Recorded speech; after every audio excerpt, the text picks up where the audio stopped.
কিন্তু তৃণমূলে আরো আগে ছাড়া উচিত, ছাড়াটা বড় দেরি হয়ে গেল। তো সুদীপ বন্দ্যোপাধ্যায় যদি আবার আপনাকে ফোন করে বলে, না না না, ও প্রশ্নই আসে না। আমি আই হেট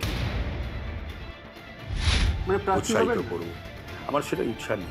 এই বীরভূম মডেল, ডায়মন্ড মডেল, এগুলো কোনো মডেল হয় না। যদি হয় সাংঘাতিক সর্বনাশা মডেল বাংলার জন্য। তৃণমূলে খুন হচ্ছে প্রায় প্রতিদিন, বা এভরি অল্টারনেট ডেতে তৃণমূলকে খুন করছে। মমতা ব্যানার্জি মিথ্যার বেশাতি নিয়ে সবসময় হাজির হন, বলেন। 53 বছরের বর্ণময় রাজনৈতিক কেরিয়ার, ছাত্র আন্দোলন থেকে রাজনৈতিক জীবন শুরু, পরবর্তীকালে কংগ্রেস, তারপরে 23 বছর সময় দিয়েছেন তৃণমূল কংগ্রেসে। পরবর্তীকালে মনোমালিন্য, যোগ্য সম্মান না পেয়ে চলে এলেন ভারতীয় জনতা পার্টিতে। এখন সেখানকারই তিনি সক্রিয় কর্মী। একদা সতীর্থ সুদীপ বন্দ্যোপাধ্যায়ের বিরুদ্ধে একরাশ অভিমান। মমতা বন্দ্যোপাধ্যায়কে মুখ্যমন্ত্রী হিসেবে ধর্তব্যের মধ্যেই ধরছেন না। তিনি আর কেউ নন, আজকের জজবাত 24 বাংলায় আমাদের অতিথি তাপস রায়, বিজেপি নেতা তাপস রায় আজকের আমাদের অতিথি। তাপসবাবু, জজবাত 24 বাংলায় আপনাকে স্বাগত।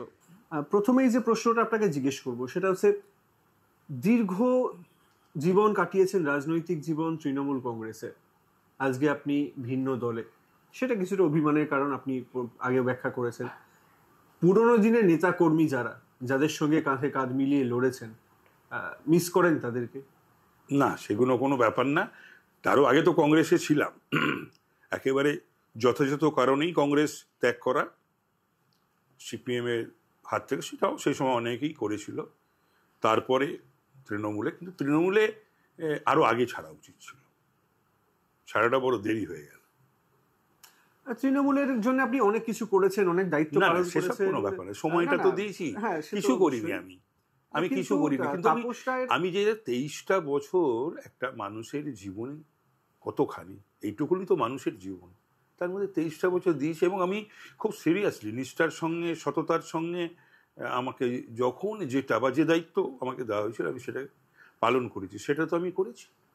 এই যে সততার কথা বললেন, নিষ্ঠার কথা বললেন, দলের প্রতি অনুগত্যের কথা বললেন, তাপস রায় তৃণমূলকে যেটা দিয়েছে, তা মানে সেই তৃণমূল কি তাপস রায়কে তার যোগ্য সম্মান দিতে পেরেছে? সেটা ব্যাপারটা হচ্ছে দলের ব্যাপার। সর্বোপরি আমাদের তো আর সে তৃণমূলটা তো তখন দলের ছিল না, একজন ব্যক্তির। তো সুতরাং তিনি যেটা যখন ভাবেন, মনে করেন, তারই প্রতিফলন ঘটেছে। তিনি মনে করেননি তিনি আমাকে, যে আর অন্যদের থেকে যাদের দ্বারা তিনি পরিবেষ্টিত, তাদের থেকে আমাকে যোগ্য বা কাজের বা শিক্ষা দীক্ষা, সংস্কৃতি, কৃষ্টি, এসবে তো আমি, তার যে স্কেল ছিল সেই স্কেলে হয়তো আমি সেই জায়গায় পড়তাম না। সেই জন্য সততার কথা বলছেন, আপনি একজন সৎ রাজনীতিবিদ বলে বলছেন, তাহলে আপনার বাড়িতে ইডি সিবিআই এর মতো কেন্দ্রীয় সংস্থা? না, সিবিআই আসেনি, ইডি এসেছিল। সেটা কি রাজনৈতিক কোনো অভিসন্ধির কারণে? সেটা তো এলো, তারপরে তো ইলেকশন লড়লো, আমি তো লিখে দিলাম ইয়েতে, কি বলে, মানে যেটা নির্বাচনে লড়তে গেলে যে নমিনেশনে, তাতে তো লিখলাম আমার বিরুদ্ধে কোনো কালে কোনোদিনই কোনো কেস ছিল না। যদি থাকতো তাহলে কি মনে হয় যে তৃণমূলীরা বা তৃণমূল ছেড়ে দিত? এইটা ওই আমাকে দাগিয়ে দেওয়ার জন্যে এটা করেছিল তৃণমূল, এবং সেটা সুদীপ ব্যানার্জি করেছিল। সুদীপ ব্যানার্জি করেছে? হ্যাঁ, একেবারেই। আর সেটা স্যাংশন ছিল, জানতো দল। এই জন্যেই 52 দিন পর্যন্ত দল, এই যে ঘটনাটা ঘটলো, আমাকে তো ডাকবে দল, মানে দল ডাকবে, মানে মমতা ব্যানার্জি ডাকবে, কাউকে দিয়ে ডাকাবে বা নিজে ফোন করবে, ডাকবে, বাড়িতে হোক নবান্ন হোক, ডেকে বলবে যে তোমার বিরুদ্ধে এইটা হলো কেন, আইদার তার কাছে কোনো ইয়ে রয়েছে তিনি বলে দেবেন এবং আমার বিরুদ্ধে ব্যবস্থা নেবেন। আর যদি তা না হয়, যেমনভাবে উনি অন্যদের পাশে দাঁড়ান, ও কি করেছে, সে কি করেছে, ও কিছু, তাহলে পরে তাপসের বাড়িতে ইডি গেল, ট্রমাটাইজড হলো আমার ফ্যামিলি, এবং আমিও আজও ভেবে উঠতে পারি না। তো সুতরাং সেটা নিয়ে মমতা ব্যানার্জি বা দলের কেউ একটা স্টেটমেন্ট করলো না, যারা এই কৃষ্ণমণ্ডল নিয়ে, শেখ শাহজাহান নিয়ে, বালু নিয়ে, এই ববি নিয়ে, এই অরূপের ভাতৃবধূ নিয়ে তাদের বাড়িতে করে, তো সেটা হ্যাঁ সেটা তখন সাবস্ট্যান্সিয়েটেড হলো যে তাহলে যে কোনো কারণে হয়তো দাগিয়ে দেওয়ার জন্যে এটা করানো হয়েছিল। এটা একটা ভীষণই গভীর চক্রান্ত এবং ষড়যন্ত্র ছিল আমার বিরুদ্ধে। 2024 সাল জুন মাস, কি এমন মিটিং হলো যার জন্য তৃণমূল ছাড়লেন তাপস রায়? সেটা একটা মিটিং হয়েছিল। সেই মিটিংয়ে এখন উনি তো মুশকিল হচ্ছেন যে উনি যে কোনো মিটিংই হোক, সেটা প্রশাসনিক হোক, সরকারি হোক, বেসরকারি হোক বা দলীয় হোক, উনি মানে কয়েকজনকে বেছে নেবেন, অসম্মান করবেন, অপমান করবেন। এখন অসম্মানের অপমানের কাজ যারা করে তাদের উনি করিয়ে যান, বা হয়তো ওনাকে দেখিয়ে, ওনাকে সামনে রেখে, বা যাদের সংসার চলে, ঘর চলে, তো তারা এই সমস্ত তার অসম্মান কারণে হলে তবুও, অকারণে তোরা বরদাস্ত করবে কেন? আমি সেই দিনই 20 জুন আমি সিদ্ধান্ত নিয়েছিলাম, 2023 নট 24, 2023, যে না, এনার সঙ্গে আর থাকা যাবে না, এই দল আর করা যাবে না।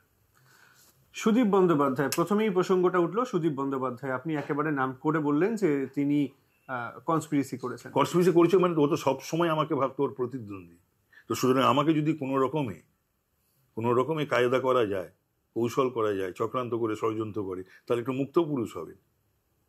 এখন কি তিনি মুক্ত পুরুষ? আমি জানি না। তার কারণ হচ্ছে এরা সমস্ত কর্তা ভজা, এরা সংগঠন করে ওপরে ওঠেনি, এরা মানুষের কাজ করে ওপরে ওঠেনি, এরা ধামা ধরা, একে ধরে তাকে ধরে, এর ঘাড়ে চেপে, ওর শাড়ির আঁচল ধরে, এর ধুতির খুঁট ধরে, এইভাবে তো উঠেছে। এই তো সকলেই জানে যারা রাজনীতির খবর রাখে। একদা আপনার সতীর্থ সুদীপ বন্দ্যোপাধ্যায় উত্তর কলকাতার সভাপতি ছিলেন। পরবর্তীকালে দেখা গেল যখন শাফলিং হলো, সভাপতি পদটাই উঠে গেল, তিনি এখন কোর কমিটির একজন সদস্য মাত্র। কিভাবে দেখছেন বিষয়টাকে? আবার কেঁদে কেটে আবার হয়ে যেতে পারে, নালে বউকে করে দেবে। ব্যাপারটা হচ্ছে যে এমন দক্ষ, এমন কাজের লোক, সে পদটাই উঠে গেল। তো সুদীপ বন্দ্যোপাধ্যায় যদি আবার আপনাকে ফোন করে বলে, না না না, ও প্রশ্নই আসে না। I hate him, simply I hate him. এই যে সভাপতি পদ যেটা সরিয়ে দেওয়া হলো, বকলমে গুরুত্ব দেওয়া হলো না বলছেন, তা তাপস রায়কে যদি এখন তৃণমূল থেকে বলা হয় যে আবার উত্তর কলকাতার দায়িত্ব, না, প্রশ্নই আসে না। যেটা ছেড়ে দিয়ে আসে তাপস রায়, সেখানে আর কখনো ফিরে যাওয়ার কথা স্বপ্নেতেও ভাবে না। কুণাল ঘোষ, যখন আপনি দল ছাড়েননি, তার আগে একাধিকবার আপনার সঙ্গে সাক্ষাৎ হয়েছে। পরবর্তীকালে দেখা গেল সেই কুণাল ঘোষই সুদীপ বন্দ্যোপাধ্যায় বাড়িতে গিয়ে নয়না বন্দ্যোপাধ্যায়ের হাতে চপ কাটলেট চা খেলেন। কোনোভাবে মনে করেন যে দল করলে পরে দলে রয়েছে, তো দল করলে পরে অনেক কম্পালশন থাকে বা হয়তো নির্দেশ থাকে, সেটা নিয়ে আমার কিছু কোনো বক্তব্যই নেই। না না, এটা কি মনে করেন যে কুণাল ঘোষ পেছন থেকে ছুরি মেরেছিল? না না না, এই সমস্ত কোনো আমার, ও কি বাবু ছুরি মারবে আমাকে, আর কেন? এই ব্যাপার তো কোনো ব্যাপার নয়। ও আমার সঙ্গে সেরকম কোনো ব্যাপার ছিল না। ও একেবারেই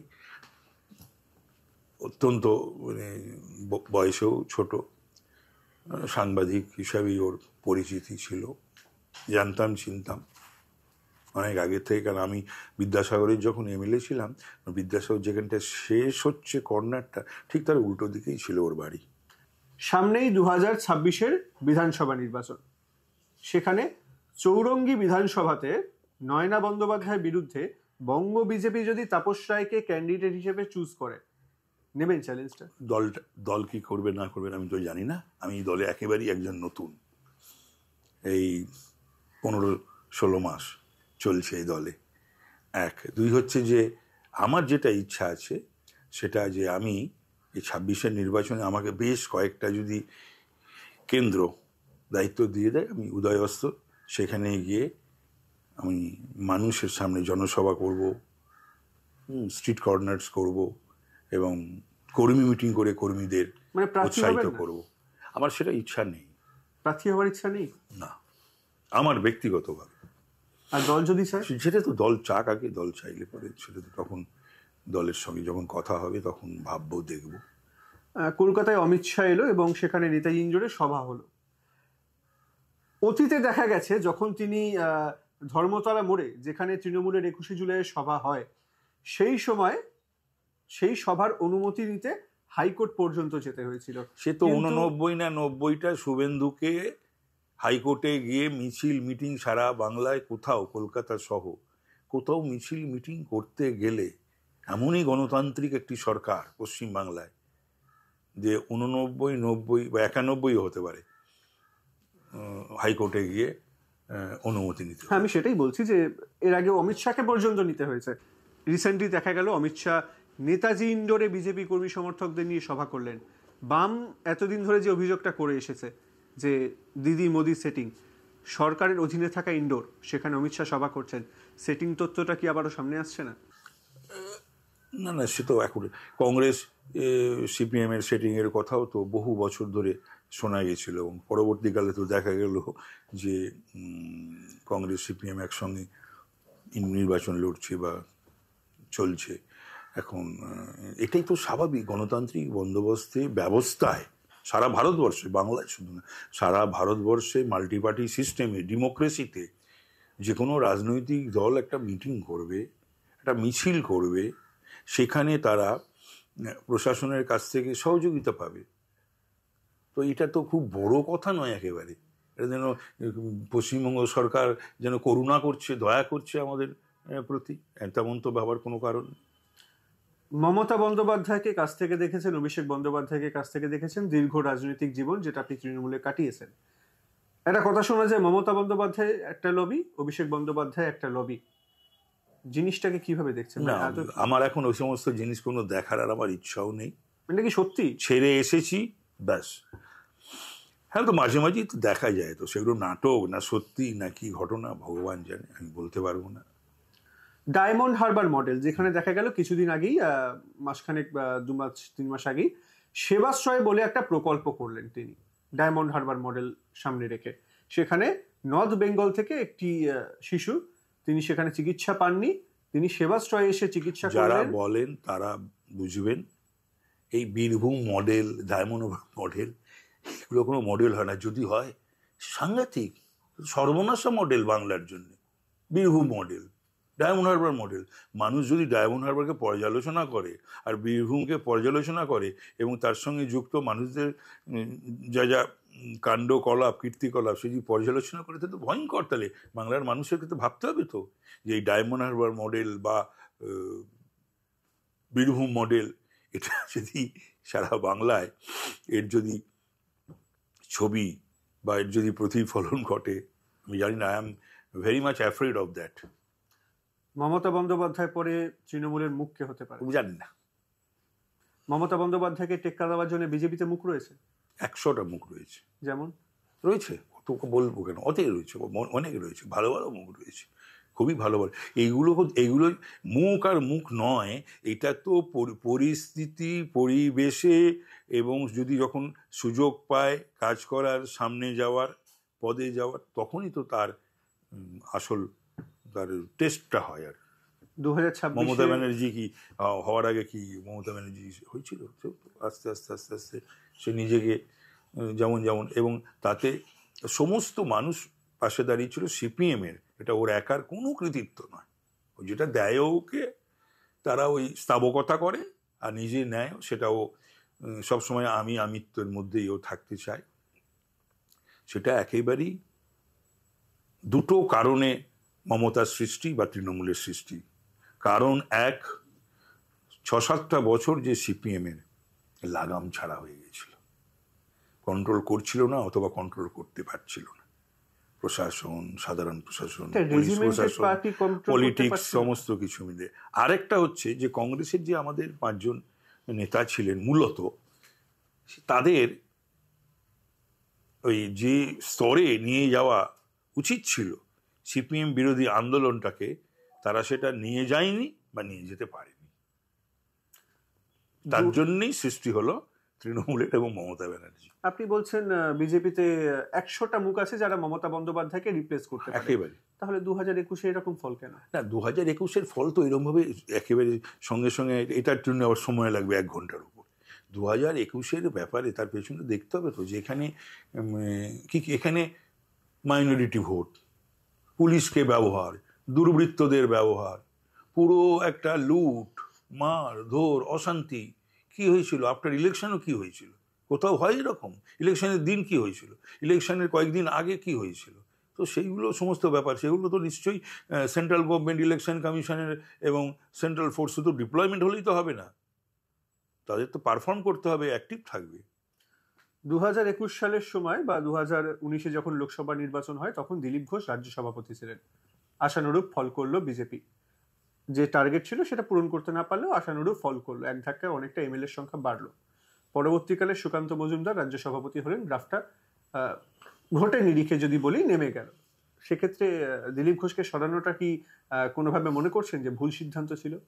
না, আমি জানি না, এটা দলের একেবারে উচ্চসায়। আমি বললাম যে আমি একেবারে একজন নতুন মানুষ এই দলে, আমি এই সমস্ত জিনিসের ওপরে প্রতিক্রিয়া দেওয়ার মতন জায়গায় এখনো নিজেকে নিয়ে যেতে পারিনি বা যাইনি।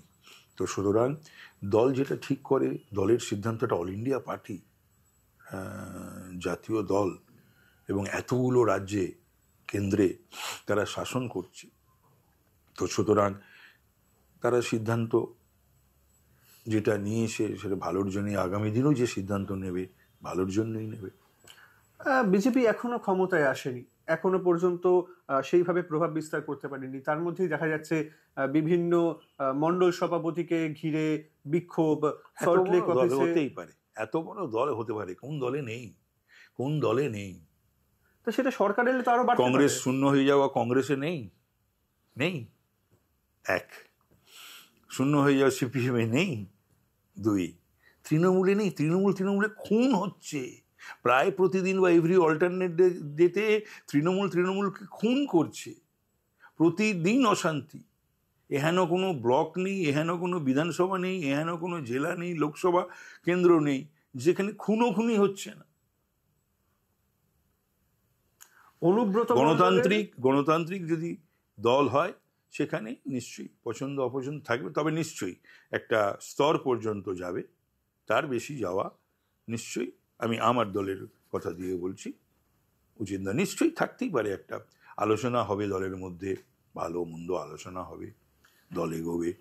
কয়েকদিন আগেই দেখা গেল অনুব্রত মণ্ডলের একটা অডিও ক্লিপ ভাইরাল হলো, সেখানে তিনি সেখানকার এসপি কে তির্যক ভাষায়, এসপি না, আইসি কে তির্যক বোলপুরের ভাষায়, আইসি কে, হ্যাঁ বোলপুরের আইসি কে তির্যক ভাষায়, একদম যেটা বলার অযোগ্য বা দেখানোর অযোগ্য সেই ভাষায় তিনি আক্রমণ করেছেন। পরবর্তীকালে দল তাকে 4 ঘন্টার মধ্যে ক্ষমা চাইতে বলেছে, তিনি ক্ষমাও চেয়েছেন। এই যে বিষয়টা, অনুব্রত মণ্ডল কি আবার স্বমহিমায় ফিরতে চাইছেন কাজল শেখকে টপকে?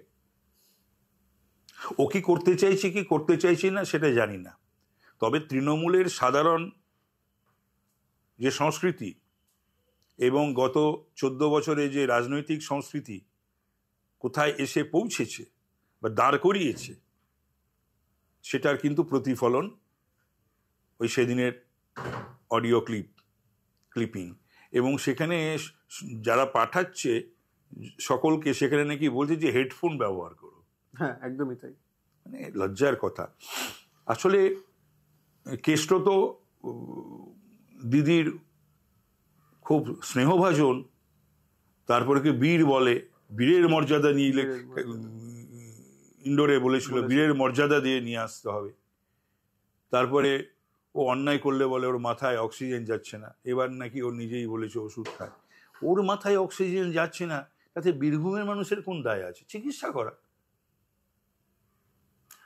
ও না, এইটা একটা ঘটনা হলো যে এটা পুলিশকেও কিন্তু ভাবতে হবে। পুলিশ এখন আর সাধারণ মানুষ, মা বোনেদের বা আমাদের দিদি, তাদের সুরক্ষা দিতে পারছে না, কিন্তু নিজের মা এবং স্ত্রী, মা বউদের পুলিশ যদি এই ধরনের আক্রমণ এবং ভাষা হয়, সেটা যদি প্রতিবাদ করতে না পারে, তাহলে পরে বড় মুশকিল। আমি পুলিশ কমিউনিটির কাছে বলবো, আইপিএস এবং নন আইপিএস যত আছে, যে আপনারা এবার অন্তত রিভোল্ট করুন, প্রতিবাদ করুন। এটা হচ্ছেটা কি? সুপিরিয়রদের, সিনিয়রদের কথা যাতে এই সমস্ত আইসি এবং তার নিচের দিকে যারা রয়েছে তারা যেন না শোনে। এইভাবে চাকরি করতে এসে মা বউয়ের সম্বন্ধে এই সমস্ত কথা শুনতে হবে? এ তো পাড়ায় পাড়ায় যদি ঘটতো তাতে বড় ঘটনা ঘটে যেত, যদি পাড়ায় কেউ কাউকে এইভাবে গালাগাল করতো। এবং এরপরে উচিত তো ছিল সেই দিনই রাত্রে ওকে অ্যারেস্ট করা এবং লকআপে নিক্ষেপ করা, এবং মা বউয়ের সম্বন্ধে গালাগাল বন্ধ করেছে বলে পুলিশ যা যা করে, সাধারণ ক্ষেত্রে ডাক্তারদের গায়ে হাত দেয়, পেটে লাথি মারে, চিকিৎসকদের, শিক্ষকদের, তো কেষ্টকে ছাড় কেন? কিসের ছাড়? এই প্রসঙ্গে দুই হচ্ছে, এরপরে কেউ যদি অন্য রাজনৈতিক দলের হতে পারে, নাও হতে পারে, সাধারণ হতে পারে, কেউ যদি পুলিশকে এই ভাষায় তার মা এবং বউ তুলে গালাগাল বন্ধ করে, তাহলে কিন্তু এই লিখিত বা মৌখিক এই ক্ষমা প্রার্থনা করলেই যেন ছেড়ে দেওয়া হয়, তার বিরুদ্ধে যেন আর কোনো ব্যবস্থা না নেয়। এটাও অন্তত আমি কলকাতা বাংলার পুলিশ তাদের সকলেরকে এই কথা আমি বলছি বা জানাচ্ছি। এই যে 26,000 চাকরি বাতিল ইস্যু, পরবর্তীকালে মমতা বন্দ্যোপাধ্যায় সাংবাদিক সম্মেলন করে বললেন কোর্টের অর্ডার আমাদেরকে মানতে হবে, কিন্তু কারোর চাকরি যাতে না যায়, আপনারা স্কুলে যান, কারোর চাকরি যাতে না যায় সেই নিয়ে আমরা রিভিউ পিটিশন করব। এবং সামগ্রিক যে বিষয়টা দুর্নীতি হয়েছে সেটা তো তৃণমূলও স্বীকার করেছে, এবং পার্থ চট্টোপাধ্যায় এখনো পর্যন্ত জেলে। তা এটা কি মনে হচ্ছে না এটা কোনোভাবে একটা গিমিক বা ভুলিয়ে রাখার চেষ্টা 2026-এ ভোটের আগে? মমতা ব্যানার্জি মিথ্যার বেসাতি নিয়ে সবসময় হাজির হন এবং বলেন মিথ্যাচারের ওপর নির্ভরশীল। উনি নিজে জানেই না, কোনো কিছু ধ্যান ধারণা জ্ঞান গম্যি কিছু নেই। তা নাহলে বলেন যে চন্দ্রচূড় স্থগিতাদেশ দিয়ে গেছিল, আর এই সঞ্জীব খান্না, জাস্টিস সঞ্জীব খান্না রায় দিয়ে দিলেন। উনি স্থগিতাদেশ আর রায়ের এর ডিফারেন্সটা বোঝেন না, আর ওকে কেউ বুঝিয়েও দেয় না। আইএসরা, আইপিএসরা, ডাব্লিউবিসিএসরা বা দলের তো কজন আছে যারা অন্তত বোঝে, এবং এটা বুঝতে তো আর মুখ্যমন্ত্রী, মন্ত্রী, আইএস, আইপিএস, ডাব্লিউবিসিএস লয়ার হতে লাগে না। যে স্থগিতাদেশ আর রায় তো বললেন, তো শুনলো বাংলার মানুষ।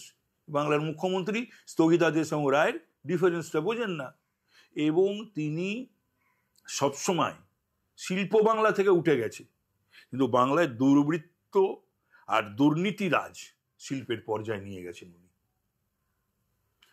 একটু অন্য প্রসঙ্গে আসি, এবার তাপস রায়কে নিয়ে একটা প্রশ্ন করি। সেটা হচ্ছে দীর্ঘ রাজনৈতিক কেরিয়ার আপনার, সেই কেরিয়ারের মধ্যে যদি জিজ্ঞেস করি এমন কোনো ঘটনা বা উল্লেখযোগ্য কিছু বিষয় যেটা মনে হয় এখনো পর্যন্ত যে এটা না করলেও হয়তো ভালো হতো, বা এটা করে ভুল করেছি? তৃণমূল না করলে ভালো হতো। সেই সময় এই সিপিএম এর অত্যাচার, তখন তো আমি ছাত্র যুব আন্দোলনের একটা মুখ ছিলাম, আর এই কংগ্রেসের 5 দাদা, তারা যদি ঠিকঠাকভাবে সিপিএম বিরোধী আন্দোলনটাকে গতি দিতেন, আনতে পারতেন, তাহলে তো অনেকে, আমি নয়, অনেককেই তৃণমূল করতে হতো না। 2026-এর নির্বাচনের প্রসঙ্গে যদি আসি, বিজেপির কি ফল আশা করছেন? ভালো ফল আশা। ফল যদি ভালো না হয়, the Bengal will suffer, Bengal people will suffer. এই ডাক্তার, ইঞ্জিনিয়ার, শিক্ষক, ছাত্র যুব, বাংলার যৌবন, বাংলার ছাত্র ছাত্রীরা, যুবক যুবতীরা, এরা সাফার করবে। বাংলার শিল্প সাফার করছে, বাংলায় কর্ম নেই, কর্মহীন। আর একটা টাটাকে 14 বছরে আনতে পারিনি, আর একটা সিঙ্গুর হয়নি, আর একটা অটোমোবাইল কারখানা হয়নি, কোনো কিছু হয়নি। উনি শুধু মাঝে মধ্যে ওগুলো যেন দেন, ওই সমস্ত সম্মেলনে কারিগরি টাকা খরচা করে, ওগুলো সমস্ত মানুষকে বিভ্রান্ত করবার জন্য। কিচ্ছুই হয়নি, কিচ্ছু। কোথায় ছিল লোনটা যে ছেড়ে দিয়ে গেছিল? আমরা যেটা বলতাম না, আজকে কত টাকার লোন প্রত্যেকের মাথায়, 10 কোটি, বা আজকে যে জন্মাচ্ছে কত টাকা মাথায় ঋণ নিয়ে জন্মাচ্ছে। তারপরে হচ্ছে এখানে চিকেন নেক রয়েছে এই পশ্চিমবাংলায়, এখানে বাংলাদেশ রয়েছে, এখানে বর্ডার রয়েছে, এখানে শত্রু দেশ তারা নানাবিধ, এবং এই কলকাতা বা বাংলাকে সেফ জোন হিসাবে ব্যবহার করছে, তারা ব্যবহার করেছে। যত ধরা পড়ছে, অ্যারেস্ট হচ্ছে, সবই কলকাতা এবং বাংলা থেকে। অন্য রাজ্য থেকে বা কেন্দ্র সরকার, এনআইএ, সিবিআই বা অন্য রাজ্যের সমস্ত এসটিএফ তারা এসে এখান থেকে অ্যারেস্ট করে নিয়ে যাচ্ছে, খুবই vulnerable. So considering all these aspects, যখন উচিত বাংলার মানুষ কংগ্রেসকেও এখান থেকে হারিয়েছে 77-এ, সিপিএমকেও হারিয়েছে, এবং আমি মনে করি যে তৃণমূল কংগ্রেস বা সিপিএমের থেকে খুব একটা বড় রাজনৈতিক দল বা রেজিমেন্টেড মিলিট্যান্ট অর্গানাইজেশন ফোর্স নয়, এক। দুই হচ্ছে সিদ্ধার্থ শঙ্কর রায়, জ্যোতিবাবু বা বুদ্ধ ভট্টাচার্যের থেকেও এদের সঙ্গে তুলনাই করা উচিত না। তথাপি এসে যাচ্ছে, যেহেতু ওনার যারা আগের যারা প্রেডিসেসর ছিলেন তাদের কারুর সঙ্গে পাশে ওনার নাম আসে।